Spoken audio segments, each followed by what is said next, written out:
Salam sehat dan belajar di rumah. Baiklah, berdoalah menurut agama masing-masing. Berdoa mulai. Berdoa selesai. Pertemuan yang lalu kita telah membahas tentang listrik statis. Hari ini kita akan membahas tentang listrik dinamis. Ya, di mana pada listrik dinamis muatan listrik akan bergerak pada sebuah rangkaian atau kawat. Kompetensi dasar materi ini adalah menerapkan konsep rangkaian listrik, energi dan daya listrik, sumber energi listrik dalam kehidupan sehari-hari, termasuk sumber energi listrik alternatif, serta berbagai upaya menghemat energi listrik. Nah, tujuan pembelajarannya adalah yang pertama, menyelidiki keberadaan arus listrik pada suatu rangkaian. Yang kedua, membedakan rangkaian listrik terbuka dan tertutup. Yang ketiga, mengidentifikasi macam-macam bahan yang dapat menghantarkan arus listrik. Yang keempat, menganalisis hubungan antara besar hambatan listrik dengan panjang kawat penghantar dan luas penampang kawat penghantar. Pengertian arus listrik seperti pada animasi itu ya. Arus listrik adalah banyaknya muatan listrik yang mengalir dalam suatu penghantar per satuan waktu. Nah, yang menemukannya adalah ilmuwan bernama Andre Marie Ampère. Nah, itu dia orangnya. Nah, secara matematis dinyatakan sebagai kuat arus sama dengan muatan listrik. Kemarin sudah belajar ya tentang muatan listrik per satuan waktu. Di mana Q muatan listrik satuannya kulum, lalu kemudian T waktu satuannya detik atau sekon, lalu kemudian I adalah kuat arus listrik kulum per detik atau contoh soal. Dalam suatu kabel tembaga terjadi perpindahan 20 milikulum muatan selama 4 sekon. Berapakah kuat arus yang mengalir dalam kabel tersebut? Nah, kalian tuliskan dulu diketahuinya, yaitu muatan listrik Q sama dengan 20 milikulum. Kita jadikan satuan ke kulum, konversi ya. 20 dibagi 1000 sama dengan 0,02 kulum. Waktunya tadi T sama dengan 4 sekon. Yang ditanya adalah kuat arus, simbolnya I. Maka digunakan rumus I sama dengan Q dibagi T. Lalu kemudian kita gantikan simbol Q dan T dengan angka yang sudah ada tadi.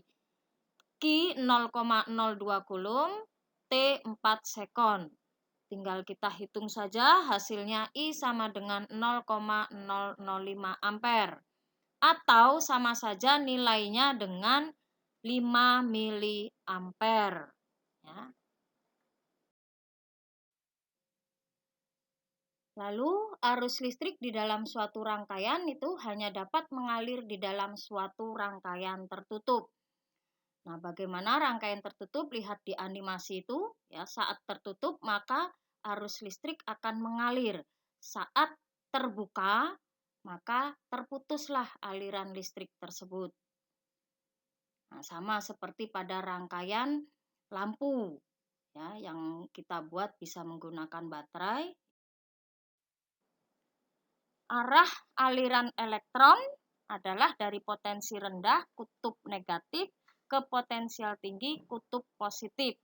Sedangkan arah arus listrik dari potensial tinggi kutub positif ke potensial rendah kutub negatif. Ya.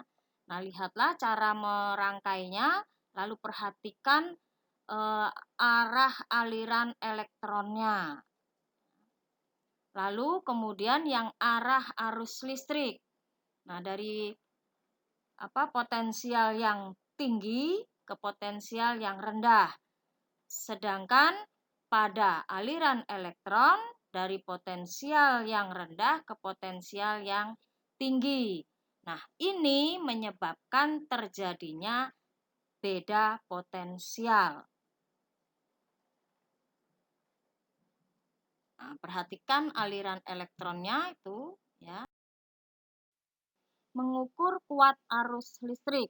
Alat untuk mengukur kuat arus listrik adalah ampermeter atau ammeter.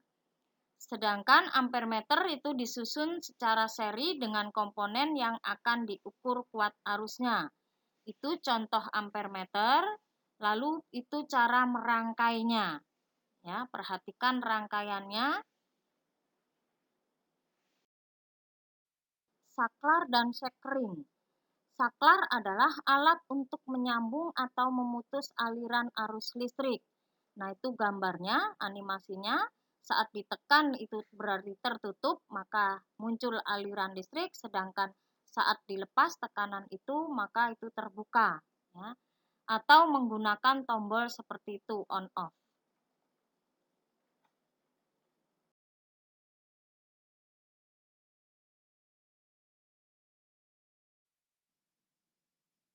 Nah, sekring adalah alat untuk membatasi kuat arus listrik maksimum yang mengalir.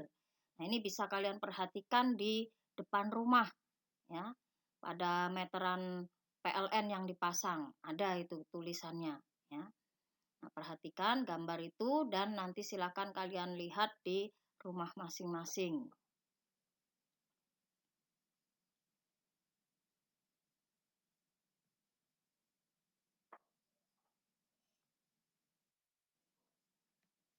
Kita lanjutkan ke bahan atau kawat yang digunakan pada rangkaian listrik ya. Jadi ada 3 macam sifat bahan listrik. Ada yang disebut konduktor atau penghantar, ada yang disebut semikonduktor, dan ada yang disebut isolator. Nah, konduktor itu adalah bahan yang dapat menghantar arus listrik dengan baik. Contohnya ada tembaga, perak, dan emas. Ini bisa kalian lihat contohnya pada kabel-kabel yang kalian gunakan. Silahkan dibuka bagian yang plastiknya itu, lalu di dalamnya akan terlihat ada kawat. Ya. Kemudian yang semikonduktor, bahan yang bisa menjadi isolator dan bisa menjadi konduktor, tergantung campuran doping. Doping itu adalah bahan lain yang berbeda jenis. Ya. Nah, contohnya adalah karbon, silikon, germanium, boron, gallium, indium, dan banyak lagi yang lainnya ya. Jadi silahkan dibaca sendiri, dicari sendiri. Lalu kemudian isolator, bahan yang tidak dapat menghantarkan arus listrik dengan baik. Contohnya kertas, kayu, karet, keramik, kaca, dan plastik. Sumber tegangan. Nah, sumber tegangan listrik itu macam-macam ya. Mungkin kalian pernah menggunakannya di rumah, silakan kalian lihat itu gambarnya. Nah, supaya arus listrik dapat terus mengalir dalam suatu penghantar, maka pada ujung-ujung penghantar itu harus selalu ada beda potensial. Maka kemudian nanti arus listriknya bisa mengalir kalau ada beda potensial. Ya. Lalu alat yang dapat mengadakan selisih atau beda potensial disebut sebagai sumber tegangan atau sumber arus listrik. Beberapa macam sumber tegangan. Elemen primer. Sumber tegangan yang tidak dapat diisi ulang. Yang pertama adalah elemen volta, terdiri dari komponennya. Ada seng, ada asam sulfat sebagai cairan, dan tembaga. Lalu kemudian bagian-bagian dari elemen volta itu, ya, nah seperti digambarkan ada lempeng tadi ya, lempeng seng, kemudian ada juga lempeng tembaganya, lalu kemudian larutan asam. Nah, rangkaiannya silahkan dilihat pada gambar tersebut, ya, cara merangkainya.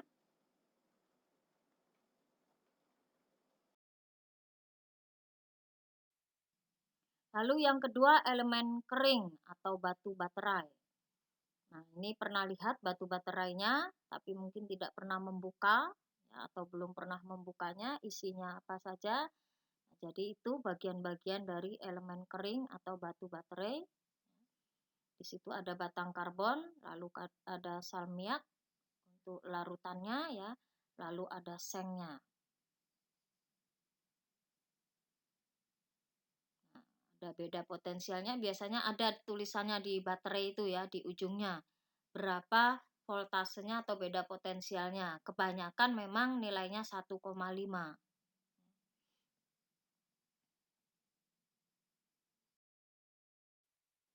Lalu elemen sekunder atau sumber tegangan yang dapat diisi kembali atau diisi ulang. Contohnya adalah aki atau disebut akumulator. Kita mungkin mengenalnya aki ya. Ada di motor, ya, ada di mobil. Nah, bagian-bagian dari aki silahkan dilihat itu gambarnya. Hampir sama kok sebenarnya ya dengan yang tadi, bahwa menggunakan larutan yang disebut asam sulfat, lalu kemudian menggunakan lempeng timbal. Nah, pada saat aki digunakan terjadi perubahan energi kimia menjadi energi listrik. Nah, pada saat aki diisi ulang terjadi perubahan energi listrik menjadi energi kimia. Hati-hati jangan sampai terbalik itu. Lalu mengukur beda potensial atau tegangan listrik. Alat pengukur tegangan listrik adalah voltmeter, ya, tadi sudah disebutkan. Lalu voltmeter itu dipasang paralel dengan komponen yang akan diukur beda potensialnya. Nah, seperti itu gambar penyusunan voltmeter. Nah, itu gambarnya silakan dilihat. Lalu mengukur arus listrik dan beda potensial. Nah, jika kita mengukur dua bagian arus listrik dan beda potensial, cara merangkainya seperti pada gambar itu ya. Silahkan diperhatikan baik-baik ya.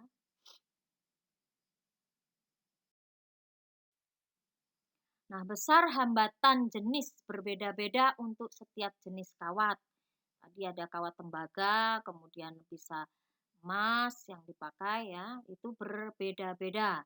Nah, dapat dihitung besar hambatan setiap jenis kawat itu dengan rumus R sama dengan Rho kali L dibagi A, di mana R adalah hambatan kawat, satuannya adalah ohm. Bacanya ohm tapi simbolnya seperti itu ya, diperhatikan baik-baik. Lalu Rho itu sebagai hambatan jenis kawat, satuannya Rho meter. Kemudian L sama dengan panjang kawat, satuannya meter.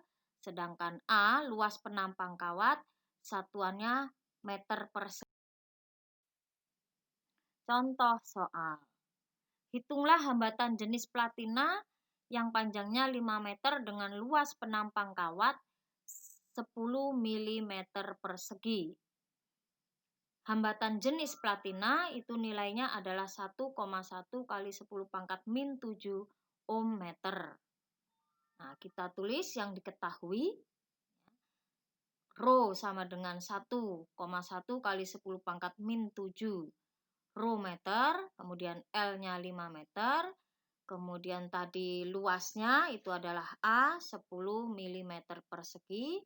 Karena masih milimeter satuannya, maka kita konversikan menjadi meter persegi. Caranya 10 dibagi 1 juta. Karena dari milimeter ke meter itu 1000 ya, karena pangkat 2 maka kita pangkatkan 2 maka nilainya menjadi 1 juta di situ. Nah, itu dapat kita buat dalam bilangan berpangkat ya, artinya 0,00001 itu sama dengan 10 pangkat min 5 meter persegi. Nah, kemudian yang ditanya itu adalah hambatan tadi ya, R. Kita gunakan rumus yang tadi, R sama dengan Rho dikali L dibagi A. Lalu kemudian kita masukkan nilai-nilainya. Nah, kemudian kita kalikan 1,1 dengan 5 meter itu supaya mudah ya. Maka hasilnya 5,5. kali 10 pangkat min 7 Rho meter persegi, karena di situ ada meter dikali meter, dibagi 10 pangkat min 5 meter persegi. Nah, meter persegi itu kalau dibagi meter persegi 1. Nah, lalu kemudian R berarti sama dengan 5,5 dikali 10 pangkat min 7. Nah, kita ubah, Nak, supaya mempermudah ya, dikali 10 pangkat 5. Tadi sebagai pembagi, sekarang menjadi pengali. Sehingga angkanya itu berubah dari negatif menjadi positif. Lalu R sama dengan 5,5 dikali. Caranya ya, itu 10 pangkat min 7 plus 5. Maka didapatkanlah hasil R sama dengan 5,5 kali 10 pangkat min 2. Nah, sama saja artinya nilainya dengan 0,055 ohm.